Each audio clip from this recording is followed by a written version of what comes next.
Hey guys, Legonius here, welcome back. Today we're going to explore a little bit on how an episode comes together. So we're working on our newest episode of LIU Atlas, and we're going to kind of document some of the things that happen to get this whole process started. How does an episode start? All episodes start off with the same thing, and that is an idea. Sometimes this idea is a social issue we'd like to explore. Sometimes it's a type of technology, either real or fictional. Other times it's a concept, or a culture, or a space phenomenon. Some episodes are universe builders, where they try to explain life in this fictional universe that we created. Some of our ideas are things that we've gleaned from other forms of media. Is gleaned a word? A lot of our ideas come from various forms of media, such as books or movies. Sometimes it's just stuff that we've dreamed up on our own.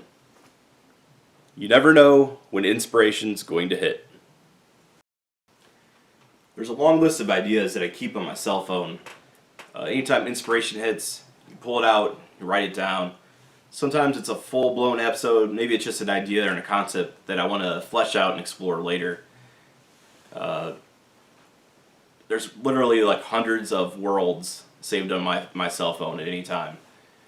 And sometimes these ideas, I keep passing over them, and they may not be made for several years or months. Side-year artifacts from Season 7 had been on my phone for years and years. It was even referenced in another episode, Jotunheim, way back when I first had the idea. So we just kind of have like a surplus of ideas, always waiting and ready to be fleshed out and explored. Sometimes inspiration hits and something may only be on this list for a few days, and we're ready to make it while it's a fresh idea. And that's the case for this episode we're working on now, which is going to be LIU Atlas Cicatrix. So where did the inspiration come for this episode?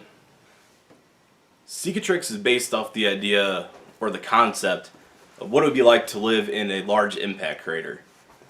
So we just doing like research and looking for ideas, exploring other concepts, when we came across some images of planets and moons that have huge impact craters on there. And we wanted to explore what it would be like to live in one of these craters. Would there be more atmosphere in there? Would there be reasons for it? Could there be an economy based off this idea?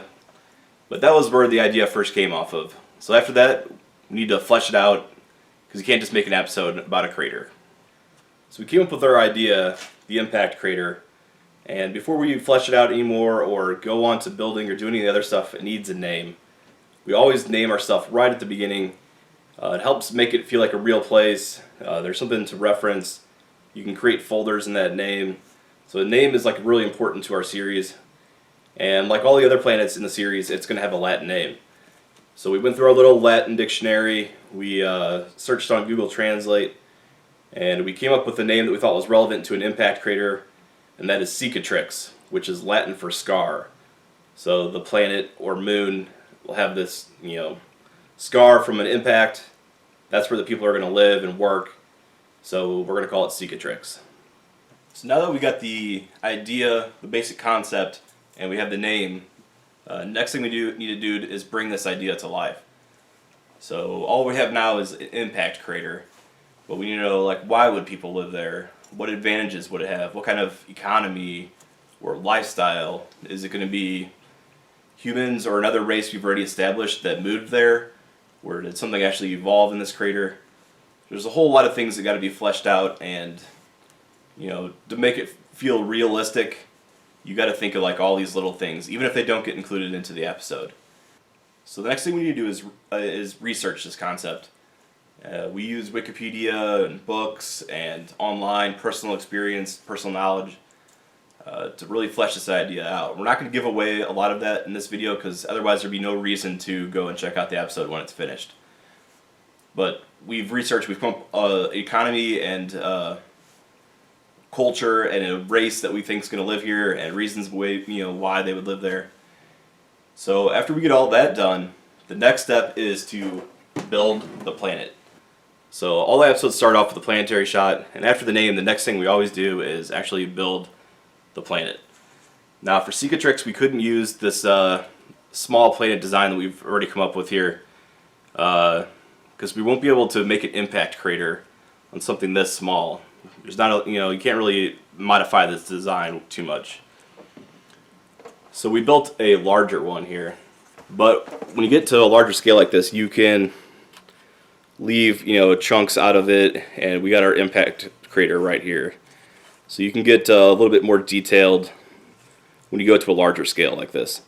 So we built this whole giant thing just for one shot at the beginning of the episode, and that's where Doog is headed. Cicatrix, the impact crater.